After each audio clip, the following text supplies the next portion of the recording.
Good evening. I'm sure you're all thinking about how well that clip set the tone for this evening of dark, suspenseful readings of Shirley Jackson. And I'm here actually to disturb that tone, to set a different kind of tone. I'm going to read a little bit from the biography about Jackson's autobiographical work, her household chronicles of her life as a mother of 4 children and the wife to her absent-minded professor husband, Stanley Edgar Hyman. At least that's how she portrayed him in these books, which some of you may know, which were very, very popular in Jackson's time and have become less well known. My hope is that they will reach a wider audience. So I'm going to read a little bit from the biography describing Jackson's household chronicles, and then I'm going to read one of her most famous of those stories. It's called Charles. It is the enduring question of Shirley Jackson's career. How could she simultaneously write the dark, suspenseful fiction that would define her legacy? The Lottery, The Demon Lover, The Haunting of Hill House, We've Always Lived in the Castle, and the warm, funny household memoirs that brought her fame and acclaim in the 1950s, but have largely been forgotten since. With the publication of Life Among the Savages and its sequel, Raising Demons, a wide audience of enthusiastic readers gobbled up the adorable and often embellished antics of Laurie, Janny, Sally, and Barry, recorded by their flustered, bemused mother. Reviewers marveled that a writer whose last novel had featured sexual assault and schizophrenia was now spinning madcap I Love Lucy-style yarns about a visit to the department store, the night all the family members, even the dog, wound up in the wrong beds, or the time the furnace and the car both died while her husband was away on a business trip. This was a novelist who had once referred to herself as this compound of creatures I call me. Still, it was a generous range. The Lottery was as different from Life Among the Savages, one reviewer remarked, as a thunderstorm from a zephyr. But Savages is recognizably a book by Jackson, owing not least to its gentle touch of the macabre. The book concludes with a document purporting to show evidence of a poltergeist in the house, and one of the family cats is called Shax, a name of a demon. An early draft went further with an episode in which Jackson is visited by a ghostly former resident of the house they have just moved into. But in the final version, she toned this down, choosing instead to suggest a homier mode of the uncanny by claiming that the furniture left behind by the previous owners had its own opinions about where it should go. Although Jackson states matter-of-factly in the book that she has always believed in ghosts, the house in Savages is haunted only in the way that all houses are haunted, with the memories created by the family who call it home. Like virtually all humor writing, Savages straddles the line between fiction and fact. It is autobiographical, but not necessarily true. Shirley listened closely to her children's talk. She and Stanley loved to repeat their latest hilarities, and notes in her files show that she jotted down the children's best lines as inspiration. The Hyman children affirm that many of the stories are based on real-life incidents, some of which appear in very similar form in Shirley's letters to her parents. Geraldine, Shirley's always critical mother, loved the household stories so much that she would thumb through all the women's magazines at the newsstand to be sure she hadn't missed one. It is just like a visit with you and Stanley and the children to read one of your stories, she wrote with pleasure, though she would also carp at her daughter for her too honest depiction of what she called her helter-skelter way of living. In her literary fiction, Jackson zeroed in on the moments of greatest confusion, discomfort, or depravity in her characters' lives. But in Savages, she omitted the painful bits to focus on the cheer. Many of the drafts reveal rawer versions of episodes that would eventually be buffed and polished for public consumption. As she had been telling herself, with Stanley Hyman's encouragement, since the earliest stages of her career, An accurate account of an incident is not a story. Creative transformation was always required. It took time for Jackson to make her way into this genre. As with her fiction, she found true inspiration after the children's arrival. And she discovered a lucrative market for her household stories in women's magazines such as Good Housekeeping and Woman's Home Companion, as well as in general interest publications like Harper's. In these pieces, Jackson essentially invented the form that has become the modern-day mommy blog, a humorous, chatty, intelligently observed household chronicle. Before Jean Kerr's Please Don't Eat the Daisies or Irma Bombeck's At Wit's End, she brought something of an anthropologist's eye to her tribe of savages, treating the awesome vagaries of the child mind, as one reviewer put it, with a combination of clinical curiosity, incredulity, adoration, and outrage. No one had written about life with children in quite this way before. Jackson made it look easy. Her files brim with fan mail from admiring readers, many of them mothers who were aspiring writers in search of advice. Some wondered at Jackson's ability to get anything done while caring for 4 children, which also mystified some of her friends. Others were more critical of their own deficiencies. Why, I asked my blundering self, can't I produce something that good? Asked one reader, recognizing the wealth of material provided by just about any brood of kids. Jackson occasionally wrote back, suggesting practical strategies, such as planning out a piece before sitting down at the typewriter, and, not surprisingly, ignoring the housework to carve out more writing time. Despite interference from the children, I managed to get stories written about them, she joked to her agent after Lawrence suffered yet another minor calamity that required stitches. Its deceptive simplicity notwithstanding, this form required every bit as much control as any of Jackson's writing. Her household stories take advantage of the same techniques she developed as a novelist: the gradual buildup of carefully chosen detail, the ironic understatement, the repetition of key phrases, the instinct for just where to begin and end a story. Her style, too, is as painstakingly refined as in her serious fiction. But even more than her style, Jackson's voice makes these stories compulsively readable. Many of the fan mail writers looked upon her as their new best friend. The persona she created was both charming and approachable, a mother at once loving and perennially distracted, perhaps by the stories she was planning as she chauffeured her children to school or heated a can of soup for their lunch. She clearly would rather be on the floor reading to her children instead of dusting around them, but she might like best of all to check into a hotel by herself, with housekeeping and room service. Not only has she no talent for housework, but even the maids she hires turn out to be alarmingly incompetent. One disappears shortly before her parole officer shows up.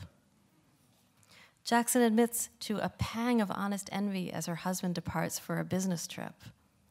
When the children misbehave in public, she disguises her frustration by smiling sweetly and falsely. Just as motherhood is not sentimentalized or idealized, neither are the children.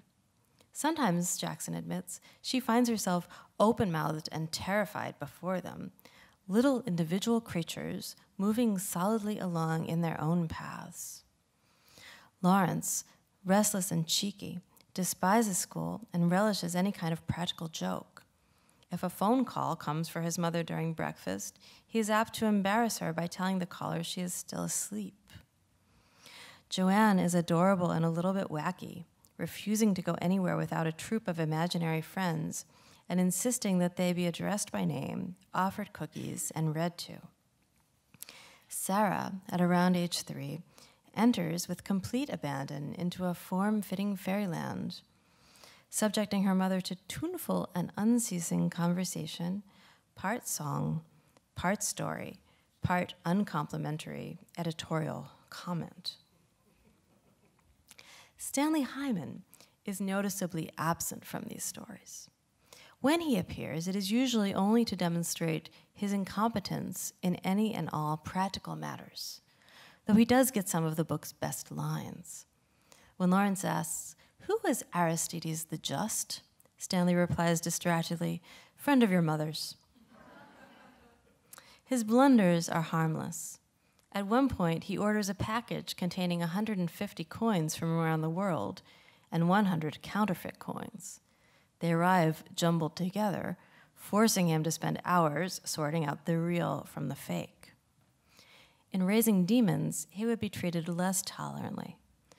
But for now, Jackson chose to depict him as hapless, clueless, and largely peripheral to the workings of the household.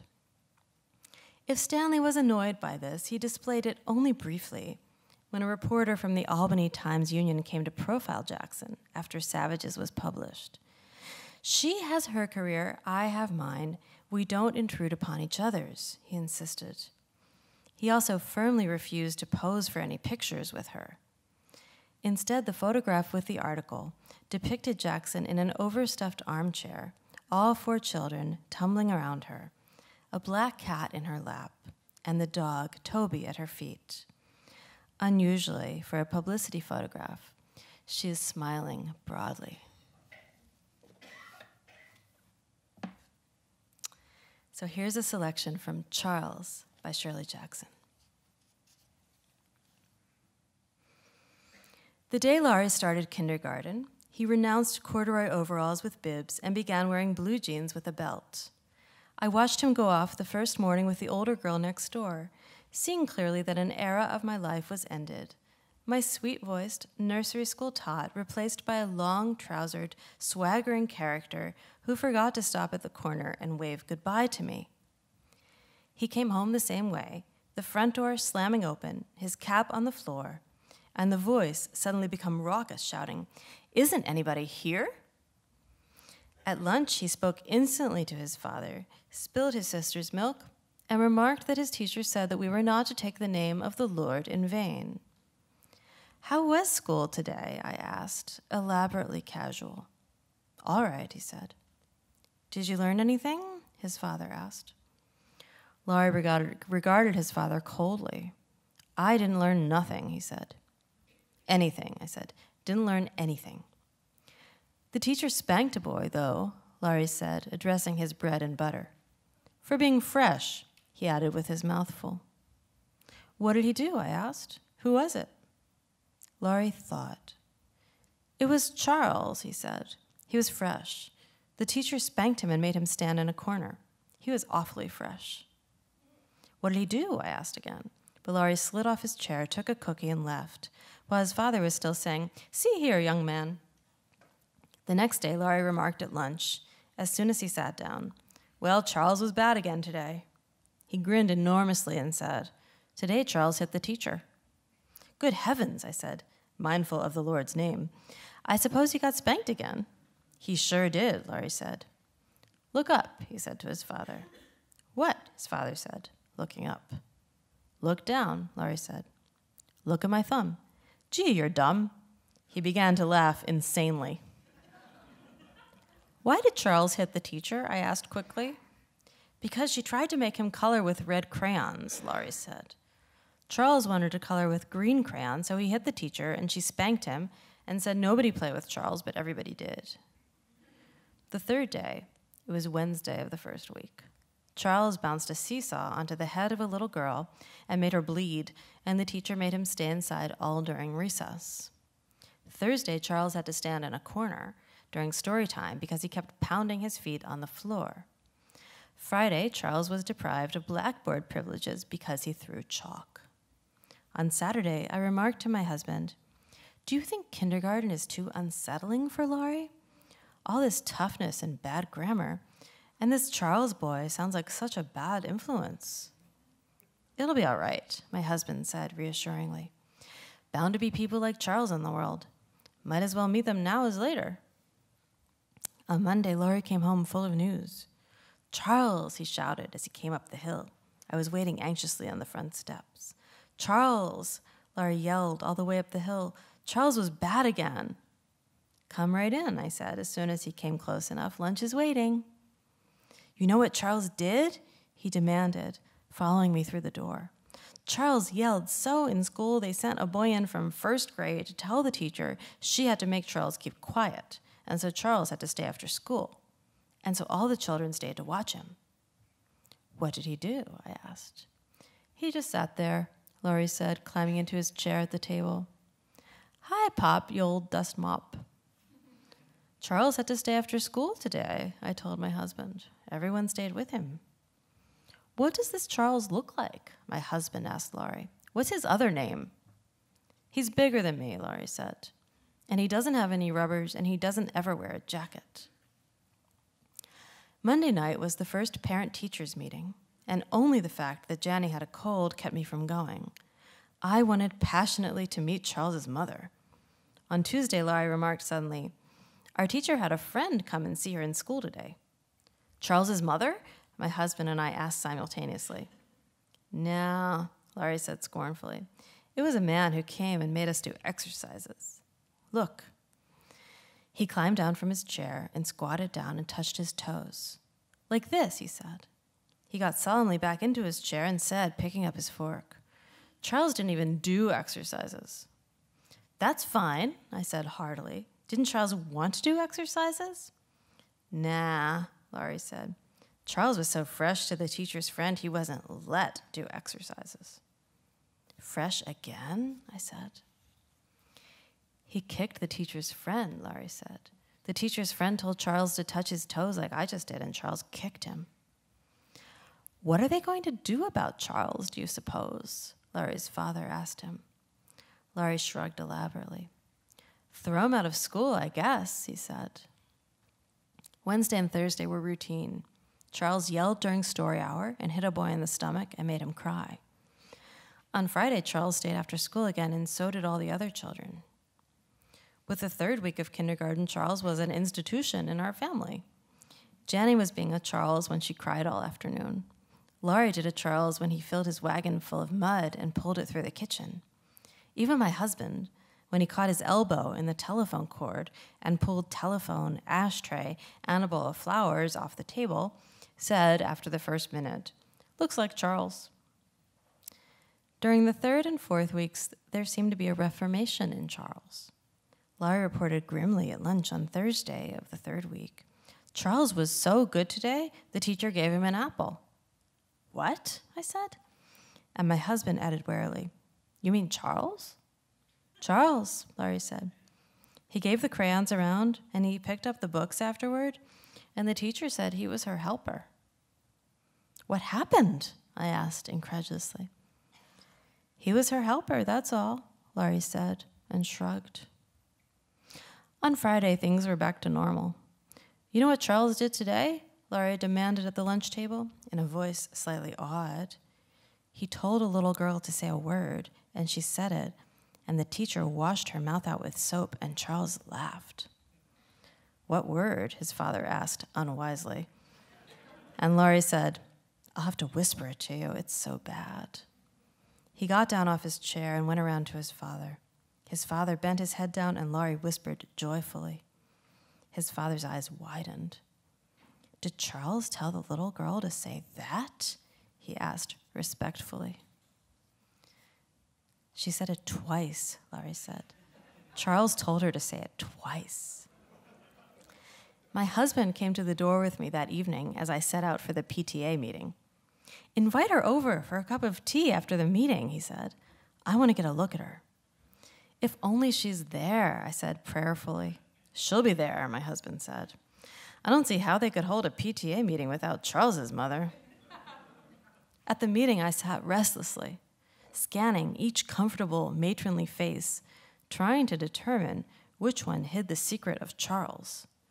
None of them looked to me haggard enough. No one stood up in the meeting and apologized for the way her son had been acting. No one mentioned Charles. After the meeting, I identified and sought out Laurie's kindergarten teacher. She had a plate with a cup of tea and a piece of chocolate cake. I had a plate with a cup of tea and a piece of marshmallow cake. We maneuvered up to one another, cautiously, and smiled. "I've been so anxious to meet you," I said. I'm Laurie's mother. We're all so interested in Laurie, she said. Well, he certainly likes kindergarten, I said. He talks about it all the time. We had a little trouble adjusting the first week or so, she said primly, but now he's a fine little helper, with lapses, of course. Laurie usually adjusts very quickly, I said. I suppose this time it's Charles's influence. Charles? Yes, I said, laughing. You must have your hands full in that kindergarten with Charles. Charles, she said. We don't have any Charles in the kindergarten. Thank you.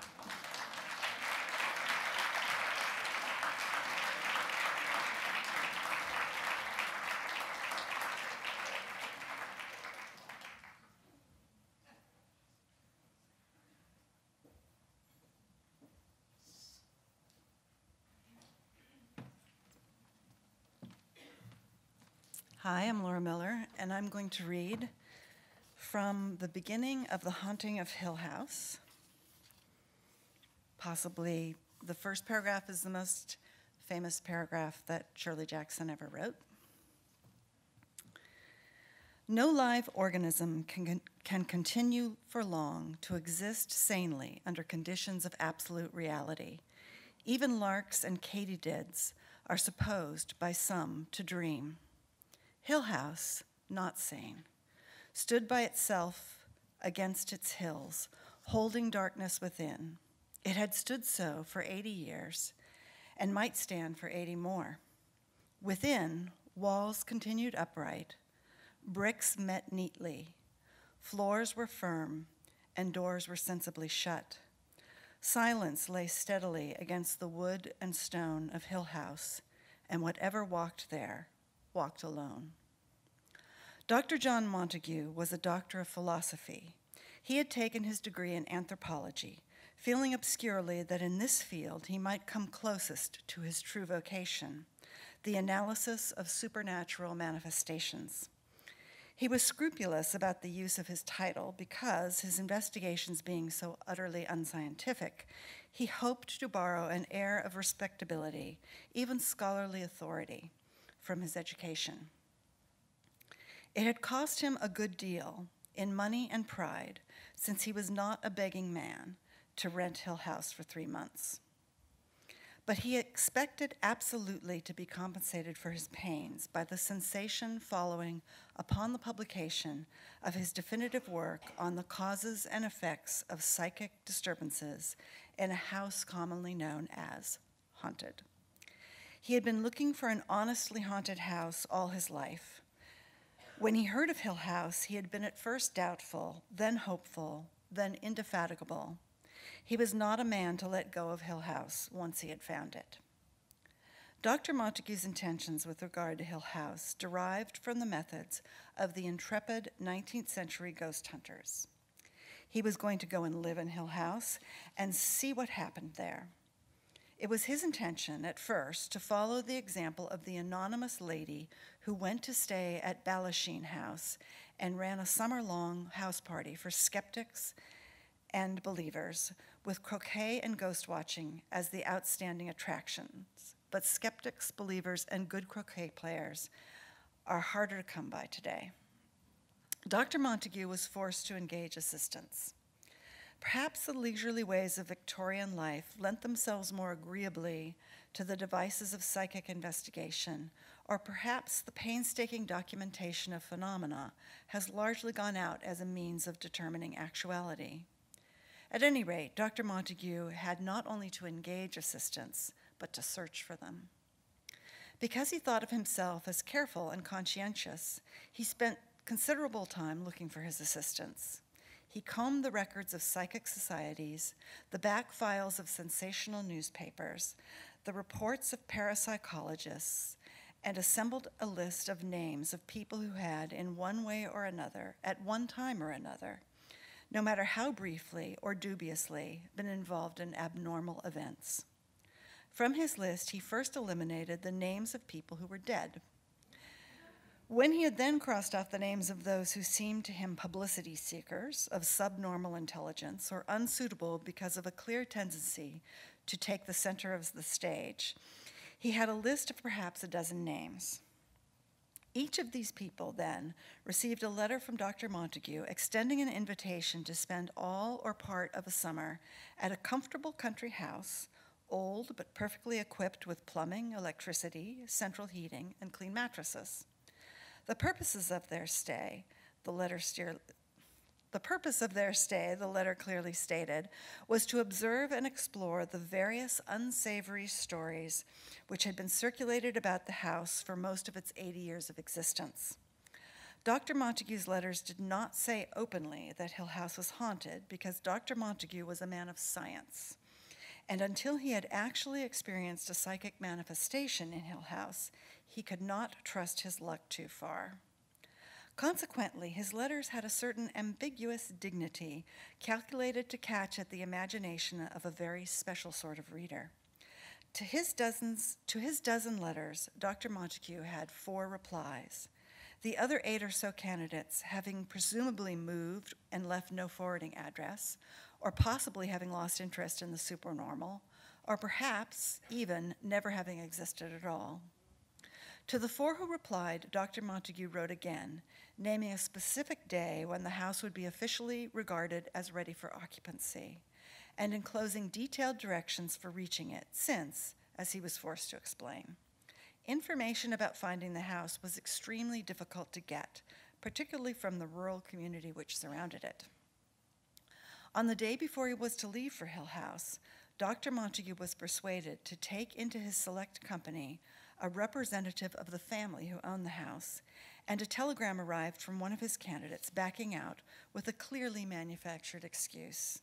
Another never came or wrote, perhaps because of some pressing personal problem which had intervened. The other 2 came. Eleanor Vance was 32 years old when she came to Hill House. The only person in the world she genuinely hated, now that her mother was dead, was her sister. She disliked her brother-in-law and her 5-year-old niece, and she had no friends. This was owing largely to the 11 years she had spent caring for her invalid mother, which had left her with some proficiency as a nurse and an inability to face strong sunlight without blinking. She could not remember ever being truly happy in her adult life. Her years with her mother had been built up devotedly around small guilts and small reproaches, constant weariness, and unending despair. Without ever wanting to become reserved and shy, she had spent so long alone, with no one to love, that it was difficult for her to talk, even casually, to another person without self-consciousness and an awkward inability to find words. Her name had turned up on Dr. Montague's list because one day when she was 12 years old and her sister was 18 and their father had been dead for not quite a month, showers of stones had fallen on their house without any warning or any indication of purpose or reason, dropping from the ceilings, rolling loudly down the walls, breaking windows, and pattering madly on the roof. The stones continued intermittently for 3 days, during which time Eleanor and her sister were less unnerved by the stones than by the neighbors and by their mother's blind, hysterical insistence that all of this was due to malicious, backbiting people on the block who had had it in for her ever since she came. After 3 days, Eleanor and her sister were removed to the house of a friend, and the stones stopped falling, nor did they ever return, although Eleanor and her sister and her mother went back to living in the house, and the feud with the entire neighborhood has never ended. The story had been forgotten by everyone except the people Dr. Montague consulted. It had certainly been forgotten by Eleanor and her sister, each of whom had supposed at the time that the other was responsible. During the whole underside of her life, ever since her first memory, Eleanor had been waiting for something like Hill House. Caring for her mother, lifting a cross old lady from her chair to her bed, setting out endless little trays of soap and oatmeal, steeling herself to the filthy laundry. Eleanor had held fast to the belief that someday something would happen. She had accepted the invitation to Hill House by return mail, although her brother-in-law had insisted upon calling a couple of people to make sure that this doctor fellow was not aiming to introduce Eleanor to savage rites Not unconnected with matters, Eleanor's sister deemed it improper for an unmarried young woman to know. Perhaps, Eleanor's sister whispered in the privacy of the marital bedroom, perhaps Dr. Montague, if that really was his name, after all, perhaps Dr. Montague used these women for some, well, experiments, you know. Experiments, the way they do. Eleanor's sister dwelt richly upon experiments she had heard these doctors did. Eleanor had no such ideas, or having them was not afraid. Eleanor, in short, would have gone anywhere. Thank you.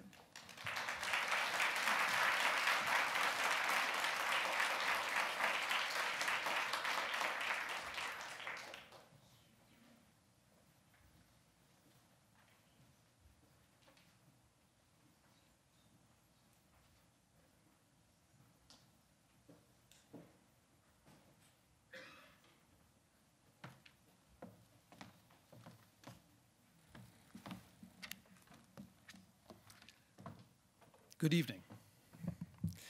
And thank you all for joining us here tonight at the 92nd Street Y for this auspicious event, a celebration of my grandmother Shirley Jackson and of her work. As many of you may know, about 3 years ago, I embarked on what some consider to be a perilous adventure to adapt my grandmother's iconic short story, The Lottery. I was born in Vermont, but live and work mostly in Paris, where I specialize in comics and graphic novels of all sorts, ranging from original texts to the sort of literary adaptation I envisioned creating around my grandmother's most famous work of fiction. To make a long story short, a few weeks ago, my graphic version of The Lottery appeared nearly simultaneously in the United States through Hill and Wang, and in France, where it was still virtually unknown up to that point. And I'm pleased to report back that the story retains all of its original shock value to this day. I can attest to the fact that new readers, especially those more accustomed to reading Maupassant and Flaubert in high school than Shirley Jackson, and who have therefore been discovering the last lines of this classic tale without any sort of forewarning, have found it just as alarming today as when the story created such an uproar during its original publication by The New Yorker in June of 1948. I should point out that I created the drawings for the graphic adaptation of The Lottery through months of turmoil, attacks on Paris and other European cities, conflicts involving unspeakable brutality elsewhere in the world, not to mention social and political upheaval in places closer to home. As a result, readers of the graphic adaptation of The Lottery have regularly observed that Shirley Jackson's short story, with its austere vision of humanity's darker qualities, seems just as relevant today as it did nearly 70 years ago. Tonight, I'd like to read the introduction that I wrote for this graphic adaptation of The Lottery. Writing this piece gave me the opportunity to reflect on the vast importance my grandmother and her writing have had on me over the years, as an artist and as a person. Visits with my father often include a ceremony, a unique sort of family seance. The tradition goes something like this. An ornate Victorian box is carefully carried from its corner resting place into the center of the living room. The box is placed on a table as my father and the rest of us, his children and grandchildren, gather around it. By now, even the youngest members of the family know what is afoot. We are about to listen to Grandma Shirley's music box. Etched with lace bunting and trim, roughly the size and shape of an old-fashioned gramophone that has lost its bell horn, the object we see resembles a relic from Hill House itself. Fashioned from dark, exotic wood, the box has antique charm counterbalanced by a vaguely menacing quality that glows through years of dusting and varnish, making it inexplicably ageless, inanimate yet strangely alive.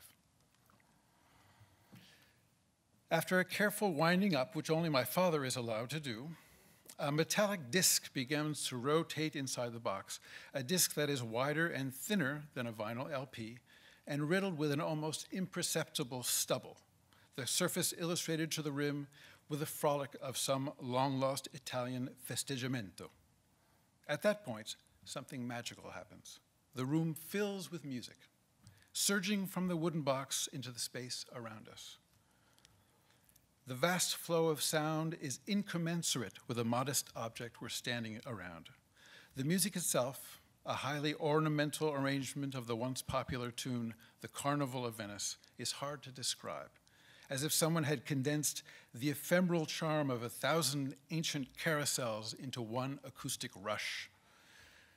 The original melody is all but lost under layers of labyrinthine harmony and counterpoint, an auditory experience so rich as to create what I can only describe as a visual effect on the senses that is as arresting as the box itself.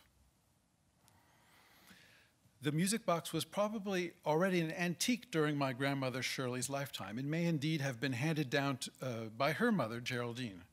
We grandchildren knew her as Grandmom, or from someone even higher up the Bugbee family tree.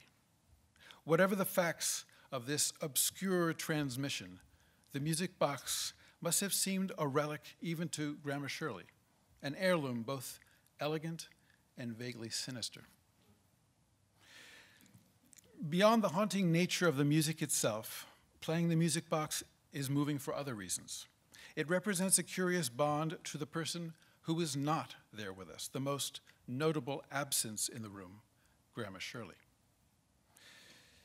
It is perhaps the music box's dual capacity to attract and to repel, to enchant and to terrify, that makes it so fascinating. Such a fitting representation for an artist whose own work so deftly treads the line between light and darkness, between humor and horror. That paradox, the dual creative vision that allows contrasting qualities to coexist so comfortably, almost festively, mutually enhancing each other's potent charm, permeates so much of what both Shirley and her husband, the literary critic Stanley Edgar Hyman, left behind them. As Shirley herself put it in an unpublished document, I delight in what I fear. With time, the mystery of her dual literary persona grew to be terribly vivid for me. How intriguing that the writer of The Lottery and Charles were one and the same. How could the light-hearted raising demons and the chilling We Have Always Lived in the Castle have sprung from the same creative mind? My grandmother passed away unexpectedly during a nap on an August day in 1965. I was just shy of my 3rd birthday. We really never got the chance to know each other in person, and to tell the truth, I have only one clear memory of her. I see her sitting on a chair or stool in her kitchen in what seemed to me like a palatial Victorian house on Upper Main Street in North Bennington, Vermont. She seems to be on stage, framed by a doorway in the dim light as she talks to someone I can't see. Whenever I mention this image to my father or one of his siblings, they smile and nod in recognition. I've been told that typically after a day of writing, doing housework, and parenting, Shirley would repair to the kitchen to begin preparing the family dinner, always sitting in the same stool, relaxing with a cigarette and a glass of J.W. Dant bourbon. It's not much, but it's one of my earliest, most vivid memories of her or of anyone, I must add. I grew up surrounded by the physical resonance of my grandparents' lives. Stacks and stacks of books, mountains of mystery stories with harrowing covers, books on the occult, erudite studies on ancient civilizations and obscure scholars. There was a formidable collection of blues and jazz records that filled an entire wall of the house I grew up in which my grandparents and father had put together with the help of their dear friend, Ralph Ellison. A collection that included child ballads and old English folk songs that would have played a fitting role in Shirley's work. Then there are those intangible things they left behind, including a ferocious love of Christmas, cats, cutthroat poker games, and spirited and intellectually rigorous and sometimes stormy dinner table conversation. Most of the anecdotes are unverifiable, tainted evidence in the eyes of any seasoned researcher.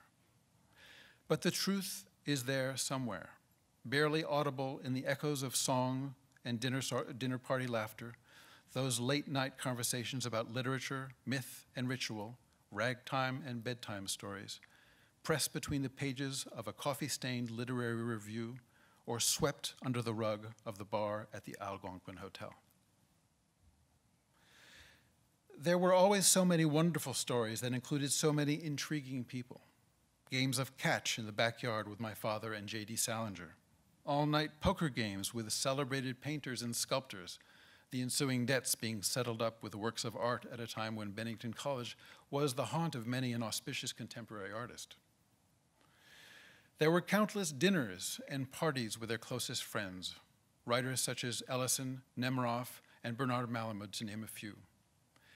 Brendan Gill, in his 1975 memoir Here at the New Yorker, describes an inebriated Dylan Thomas pursuing my grandmother through the house until Stanley, who had been trying to watch a baseball game on television, grew irritated by the spectacle and subdued the rowdy Welsh bard by grabbing a hold of his suspenders. No one knew it then, but these were members of a disappearing tribe, an endangered species in the American cultural ecosphere, smoking, drinking, hard-partying mid-century intellectuals who were passionate about politics and ideas, art and literature, sports and good food. Between trips to New York City, where Shirley met with her agent, while Stanley, a staff writer for the New Yorker, turned in copy, their North Bennington home was filled with literary figures, artists, critics, and musicians. Their dinners became legendary. Arguments broke out about jazz, baseball, and books, and were settled over dubious wagers. They threw outrageous, imaginative cocktail parties, and generally lived large lives at a time where lives seemed larger across the board. Of all the things left behind by my grandparents, Shirley's writing is particularly vivid. Her iconic masterpiece, The Lottery, naturally stands out. One of the most enduring works in American literature. For me, as an artist who has spent much of his professional life adapting novels and stories into graphic form, it is only natural that my grandmother's harrowing tale should entice over the years. Not only because, like the music box, it had become a sort of family heirloom, but because of how precise and nuanced the adaptation of this powerful piece of fiction would have to be to succeed. The story is such a perfect apparatus that it leaves little room for meddling. Some books sprawl and dream and carry on in ways that seem to invite imagery in spades. The Lottery does none of that. It is a no-nonsense, largely hermetic structure, words joined with a jeweler's precision. So, for nearly 3 decades, I passed. Then years later, while working on a graphic novel adaptation of James Ellroy's The Black Dahlia, something clicked for me. Working with comics author Matz and filmmaker David Fincher while they took this complex novel apart and then put it back together again as a visual literary experience, I had some key insights into how I might, in turn, adapt The Lottery. The book that resulted from these years of hard work represents both a faithful rendering of my grandmother's story and a complete visual restructuring of its delicate architecture, a meticulous visual retelling of the tale in what is ultimately an entirely new language. The experience has been both daunting and immensely rewarding for me, both as a professional artist and as a grandson who has long grappled with this enigmatic, intangible inheritance. I waited 30 years to draw my grandmother's The Lottery, but it was well worth the wait. Thank you.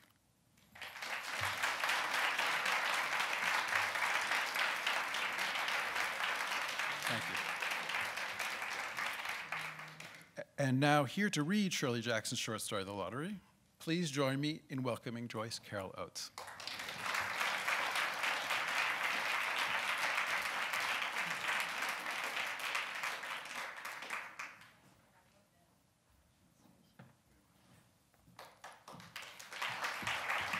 Thank you.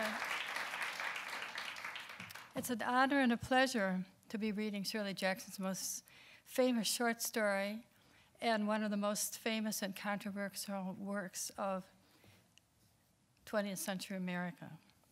The lottery is best described as a parable in the mode of a malevolent fairy tale or a work of universal significance like the surreal fiction of Franz Kafka and the moral allegories of Nathaniel Hawthorne, in which the themes of original sin and man's depravity are fearlessly explored.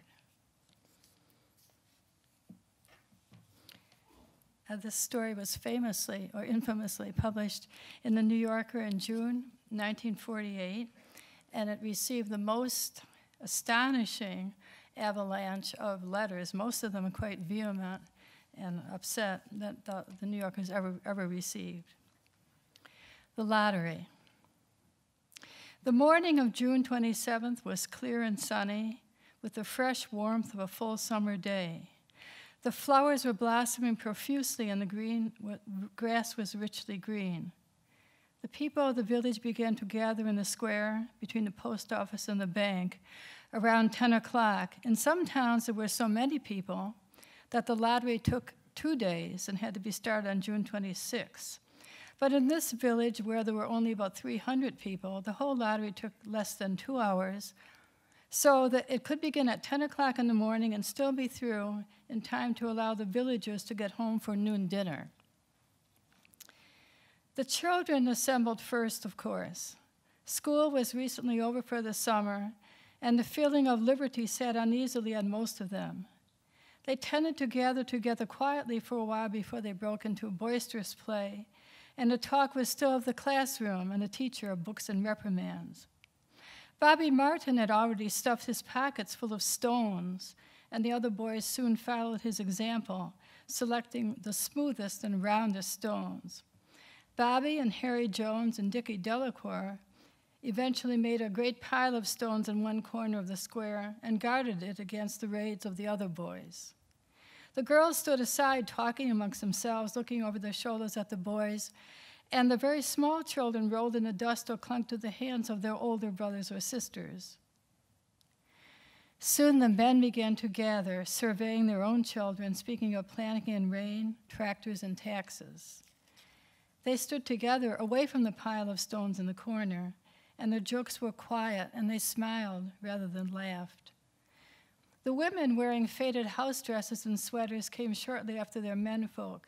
They greeted one another and exchanged bits of gossip as they went to join their husbands.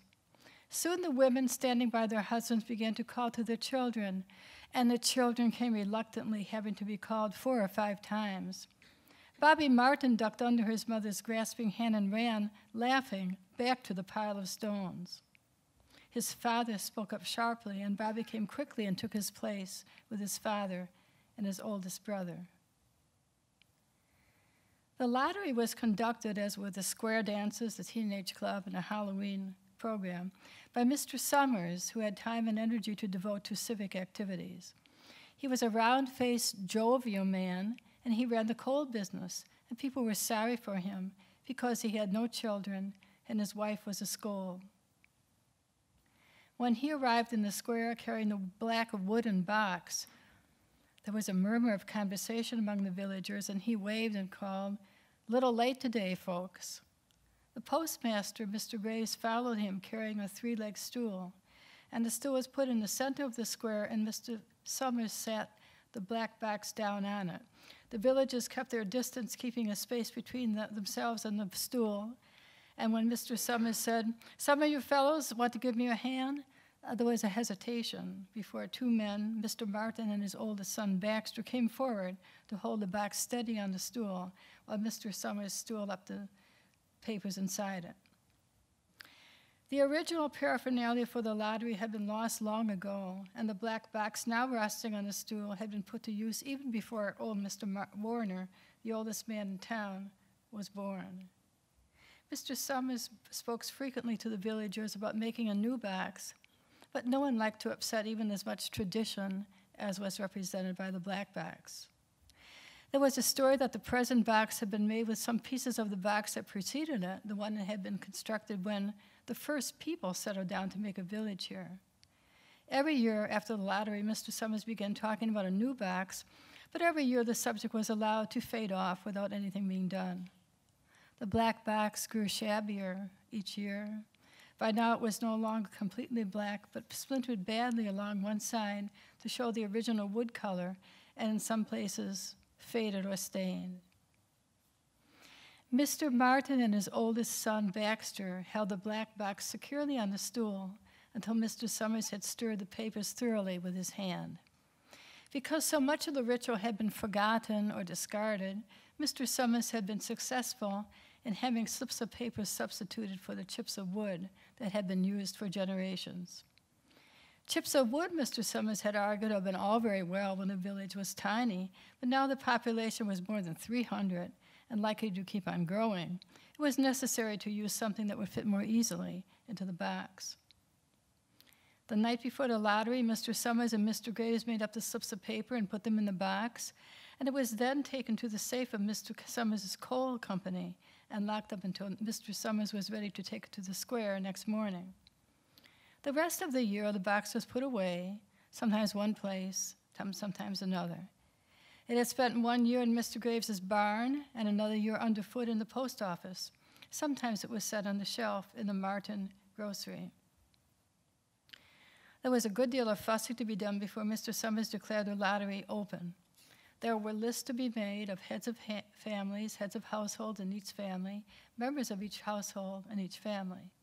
There was a proper swearing in of Mr. Summers by the postmaster as the official of the lottery. At one time, some people remembered there had been a recital of some sort performed by the official of the lottery, a perfunctory, tuneless chant that had been rattled off duly each year. Some people believed that the official of the lottery used to stand just so when he said it or sang it.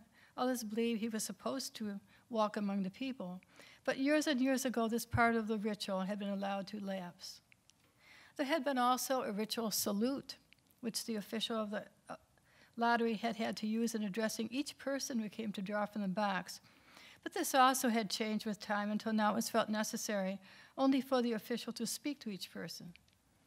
Mr. Summers was very good at all this. In his clean white shirt and blue jeans, with one hand resting carelessly on the black box, he seemed very proper and important as he talked to Mr. Graves and the Martins. Just as Mr. Summers finally left off talking and turned to the assembled villagers, Mrs. Hutchinson came hurriedly along the path through the square, her sweater thrown over her shoulders and slid into place in the back of the crowd. "Clean forgot what day it was," she said to Mrs. Delacroix, who stood next to her, and they both laughed softly. "Thought my old man was out back stacking wood," Mrs. Hutchinson went on, "and then I looked out the window and the kids was gone. Then I remembered it was the 27th and came a-running." She dried her hands on her apron, and Mrs. Delacroix said, "You're in time, though. They're still talking away up there." Mrs. Hutchinson craned her neck to see through the crowd and found her husband and children standing near the front. She tapped Mrs. Delacroix on the arm as a farewell and began to make her way through the crowd. The people separated good-humoredly to let her through. 2 or 3 people said, in voices just loud enough to be heard across the crowd, "Here comes your Mrs. Hutchinson," and "Bill, she made it after all." Mrs. Hutchinson reached her husband, and Mr. Summers, who had been waiting, said cheerfully, "Thought we was going to have to go on without you, Tessie." Mrs. Hutchinson said, grinning, "Wouldn't have me leave my dishes in the sink now, would you, Joe?" And soft laughter ran through the crowd as the people stirred back into position after Mrs. Hutchinson's arrival. "Well, now," Mr. Summers said soberly, "guess we'd better get started, get this over with, and so as we can get back to work. Anybody ain't here?" "Dunbar," several people said. "Dunbar." Mr. Summers consulted his list. "Clyde Dunbar. Oh, that's right. He broke his leg, hasn't he? Who's drawing for him?" "Me, I guess," a woman said, and Mr. Summers turned to look at her. "Wife draws for her husband," Mr. Summers said. "Don't you have a grown boy to do it for you, Janie?" Although Mr. Summers and everyone else in the village knew the answer perfectly well, it was the business of the official of the lottery to ask such questions formally. Mr. Summers waited with an expression of polite interest while Mrs. Dunbar answered. "Horace is not but 16 yet," she said regretfully. "Guess I got to fill in for the old man this year." "Right," Mr. Summers said. He made a note on the list he was holding. Then he asked, "Watson boy drawing this year?" A tall boy in the crowd raised his hand. "Here," he said, "I'm drawing for my mother and me." He blinked his eyes nervously and ducked his head as several voices in the crowd said, "Good fellow, Jack," and "Glad to see your mother's got a man to do it." "Well," Mr. Summers said, "I guess that's everyone. Old man Warner make it?" "Here," a voice said, and Mr. Summers nodded. A sudden hush fell on the crowd as Mr. Summers cleared his throat and looked at the list. "All ready?" he called. "Now I'll read the names. Heads of families first, and the men come up and take a paper out of the box. Keep the paper folded in your hand without looking at it until everyone has a turn. Everything clear?" The people had done it so many times that they only half listened to the directions. Most of them were quiet, wetting their lips, not looking around. Then Mr. Summers raised one hand high and said, "Adams." A man disengaged himself from the crowd and came forward. "Hi, Steve," Mr. Summers said, and Mr. Adams said, "Hi, Joe." They grinned at one another humorlessly and nervously. Then Mr. Adams reached into the black box and took out a folded paper. He held it firmly by one corner as he turned and went hastily back to his place in the crowd, where he stood a little apart from his family, not looking down in his hand. "Allen," Mr. Summers said. "Anderson, Betham." "Seems like there's no time at all between lotteries anymore," Mrs. Delacroix said to Mrs. Graves in the back row. "Seems like he just got through with the last one only last week." "Time sure goes fast," Mrs. Graves said. "Clark, Delacroix." "There goes my old man," Mrs. Delacroix said. She held her breath while her husband went forward. "Dunbar," Mr. Summers said, and Mrs. Dunbar went steadily to the box while one woman said, "Go on, Janie," and another said, "There she goes." "We're next," Mrs. Graves said. She watched while Mr. Graves came around from the side of the box, greeted Mr. Summers gravely, and selected a slip of paper from the box. By now, all through the crowd, there were men holding the small folded papers in their large hands, turning them over and over nervously. Mrs. Dunbar and her two sons stood together, Mrs. Dunbar holding the slip of paper. "Harbert Hutchinson." "Get up there, Bill," Mrs. Hutchinson said, and the people near her laughed. "Jones." "They do say," Mr. Adams said to old man Warner, "that over in the North Village they're talking of giving up the lottery." Old man Warner snorted. "Pack of crazy fools," he said. "Listening to the young folks, nothing's good enough for them. Next thing you know, they'll be wanting to go back to living in caves. Nobody work anymore, live that way for a while. Used to be a saying, lottery in June, corn be heavy soon. First thing you know, we'll all be eating stewed chickweed and acorns. That's always been a lottery," he added petulantly. "Bad enough to see young Joe Summers up there joking with everybody." "Some places have already quit lotteries," Mrs. Adams said. "Nothing but trouble in that," old Mr. Warner said stoutly. "Pack of young fools." "Martin," and Bobby Martin watched his father go forward. "Overdyke, Percy." "Oh, I wish they'd hurry," Mrs. Dunbar said to her oldest son. "I wish they'd hurry." "They're almost through," her son said. "You get ready to run, tell Dad," Mrs. Dunbar said. Mr. Summers called his own name and then stepped forward precisely and selected a slip from the box. Then he called Warner. 77th year I've been in the lottery," old man Warner said as he went through the crowd. 77th time. Watson. The tall boy came awkwardly through the crowd. Someone said, "Don't be nervous, Jack." And Mr. Summers said, "Take your time, son." Zanini. After that, there was a long pause, a breathless pause, until Mr. Summers, holding a slip of paper in the air, said, "All right, fellows." For a minute, no one moved, and all the slips of paper were open.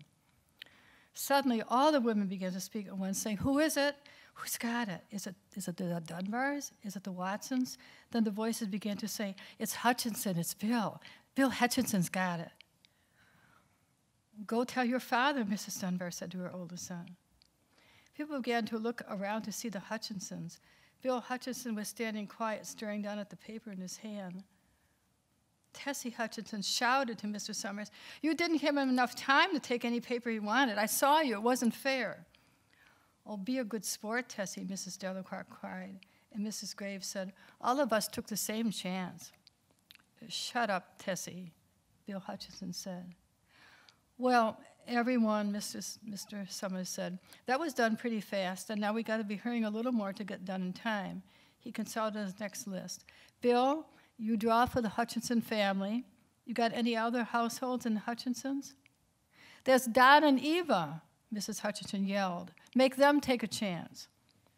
"Well, daughters draw with their husbands' families, Tessie, Mr. Summers said gently. "You know that as well as anyone else."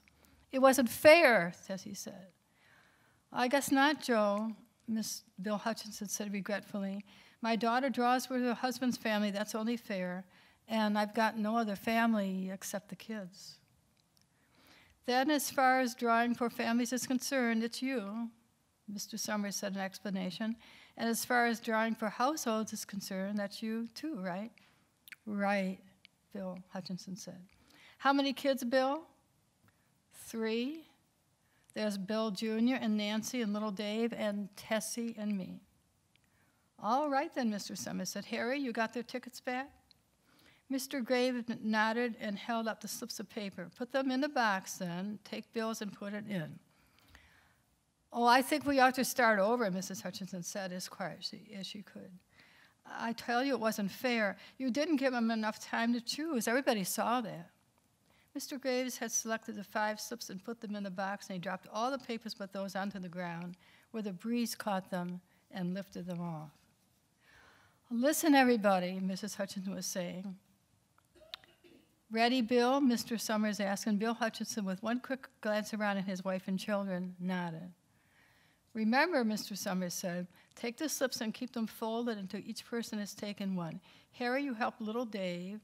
Mr. Graves took the hand of the little boy, who came willingly with him up to the box. "Take a paper out of the box, Davy," Mr. Summers said.